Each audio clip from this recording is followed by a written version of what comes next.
La politique énergétique n'est pas née avec la catastrophe de Fukushima en 2011. En réalité, en Suisse, on mène depuis fort longtemps une politique énergétique. Les éléments les plus anciens, c'est probablement la gestion des forêts. Comme source de bois de feu, la règle est assez simple. Lorsqu'on coupe un arbre, on doit en planter un nouveau. Plus exactement, les surfaces de forêt doivent être préservées. Ces règles existent depuis le Moyen-Âge. Elles ont entre-temps été, il y a plus d'un siècle, ancrées dans le droit fédéral.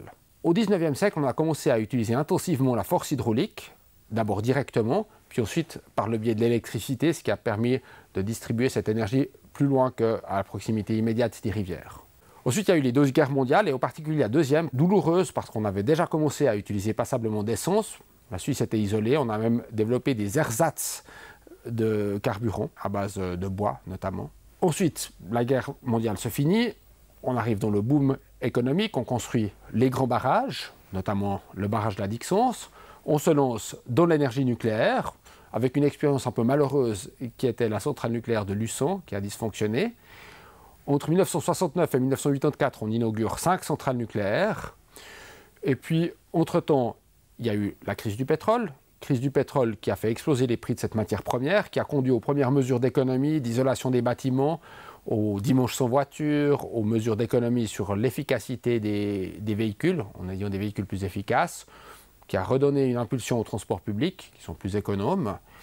Et puis on arrive dans les années 90 où s'impose le sujet du climat, avec les premiers accords internationaux, et puis dans les débuts des années 2000, la législation sur la réduction des émissions de CO2, qui a été assez efficace dans le bâtiment, un peu moins dans le domaine de l'automobile.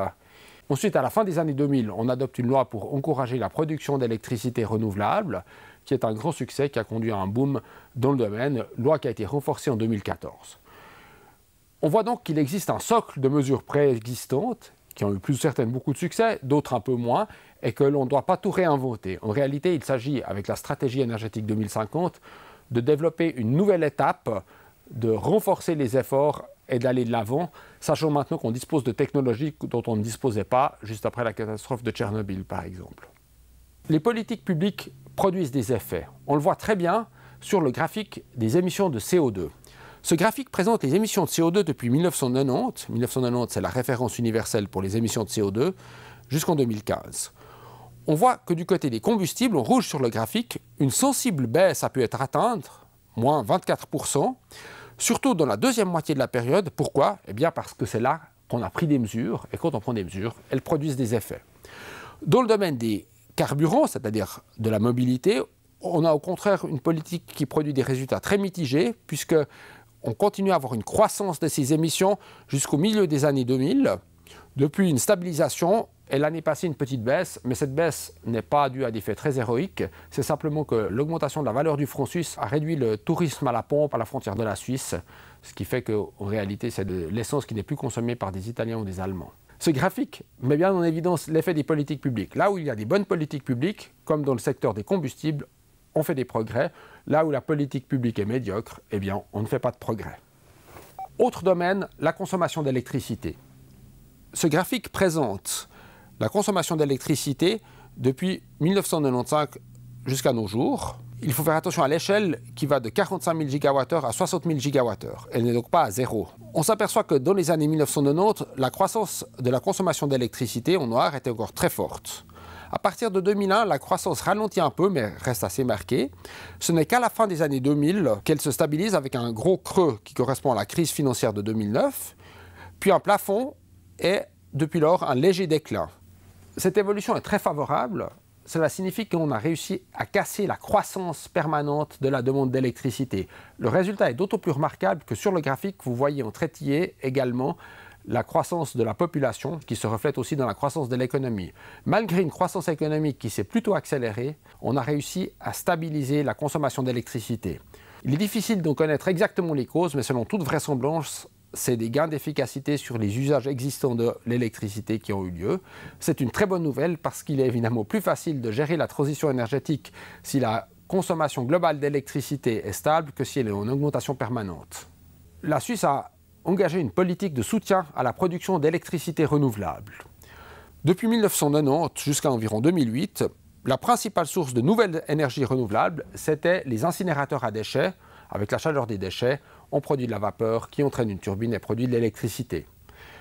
On a peu à peu équipé tous ces incinérateurs, mais sinon il ne s'est pas passé grand-chose jusqu'en 2008, date de l'entrée en vigueur de la loi sur l'approvisionnement électrique et des dispositions sur le soutien aux énergies renouvelables. À ce moment-là, la production de nouvelles énergies renouvelables se met à croître très fortement. On a des progrès dans le domaine de la biomasse agricole, des progrès dans l'équipement des stations d'épuration. On peut récupérer les gaz d'épuration pour produire de l'électricité.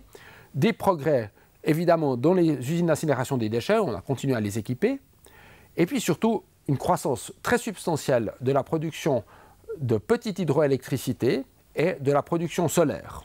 On a une maigre progression de la production éolienne, mais en Suisse, il est assez difficile de construire des éoliennes. Ce n'est pas le pilier principal. Le graphique est très frappant par l'accélération qu'il montre dans le développement des énergies renouvelables. La quantité totale de ces productions d'énergie renouvelable est maintenant de 4500 gigawattheures, alors qu'elle était en 1990 d'environ 500 gigawattheures. C'est donc une progression très considérable. 4500 gigawattheures, c'est 1,5 fois la production de la centrale nucléaire de Mühleberg. D'un autre côté, il faut être conscient que cette production n'est qu'encore une petite partie de ce qu'il faut atteindre pour remplacer le nucléaire. Le graphique suivant montre la production nucléaire depuis le début, 1969, avec un pic au milieu des années 2000 à plus de 25 000 gigawattheures, et puis depuis un déclin qui commence à devenir très marqué. On voit vraiment la production nucléaire qui diminue. L'année passée, elle était aux alentours de ce qu'elle était au milieu des années 80. Et on voit que la totalité de cette énergie à remplacer, c'est 25 000 gigawattheures. On a maintenant 4 500 gigawattheures de nouvelles énergies renouvelables. On voit qu'on en a fait moins d'un cinquième. Le chemin est donc encore assez long, même si des progrès très substantiels ont été faits. Le but de la stratégie énergétique 2050, c'est évidemment d'accélérer le développement des nouvelles énergies renouvelables de façon à parvenir progressivement à remplacer cette électricité d'origine nucléaire dont la production est déclinante.